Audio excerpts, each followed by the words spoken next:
He did some retakes on Saturday, November 12th. And as you say, the film was released on New Year's Eve Day, December 31st of 1927, and played around the country through the spring of 1928.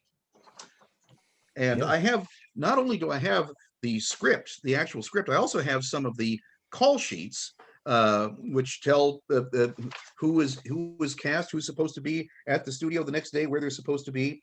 And if anybody sees this, Nita Garvin is there, not Anita, but Nita, Nita, and they have under wardrobe circular skirt.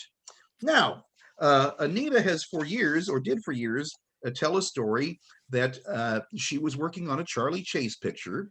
And indeed she was. She was working on a film called Never the Dames Shall Meet, which was filmed October 5th through 13th, exactly parallel with the first shooting of Battle of the Century.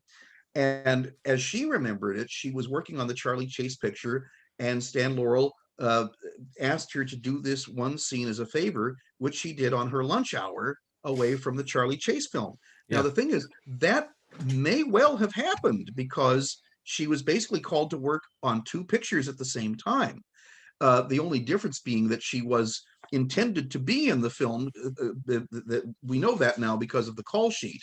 So it was not just a spur of the moment thing. Yeah. That he just said, "Hey, could you come over and do a part in the picture for me?" Because she was called on the call sheet. But she very likely did do this one scene for the Laurel and Hardy picture on her lunch hour from the Charlie Chase film. So she was not fibbing necessarily, because she really was working on a Charlie Chase picture at the exact same time that Battle of the Century was being filmed. And I'm sure that everybody at the Roach lot at the time that film was made was very much aware of it, whether they were working on that film or not. Because Anita tells her story. I think it may be in the Super 8 interview that I did with her in 1981, which is on the Blu-ray. She said, and this is something that we would never think about. This is the great advantage of being able to talk to the people who were there. She said, every bee in Culver City made a beeline to the Hal Roach Studios back lot where they were doing the pie fight scene.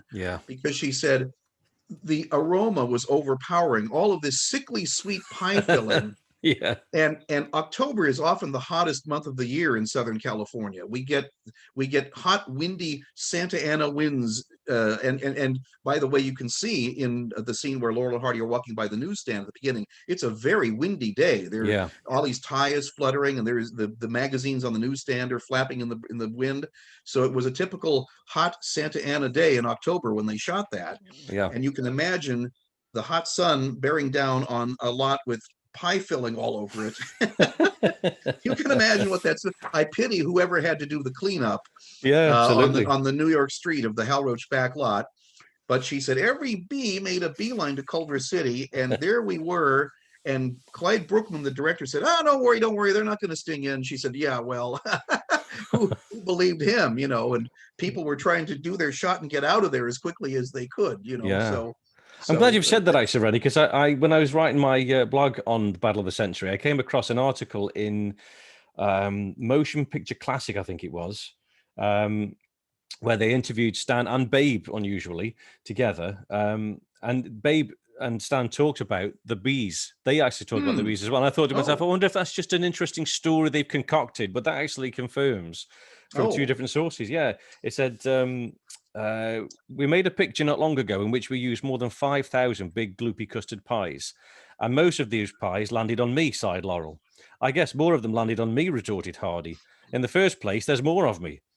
We didn't mind the pies so much, though. You get used to pies in this business. But this was an outdoor set, and there were a lot of beehives not far away. The pies attracted the bees, and we were simply covered with the things. They couldn't sting us because of the stuff, the custard. It was too thick all over us, but they certainly gave us a lot of trouble. Well, there is a source that has eluded me. So if you could send me that in an email, I would greatly appreciate it. Yes. We can't find everything. Absolutely.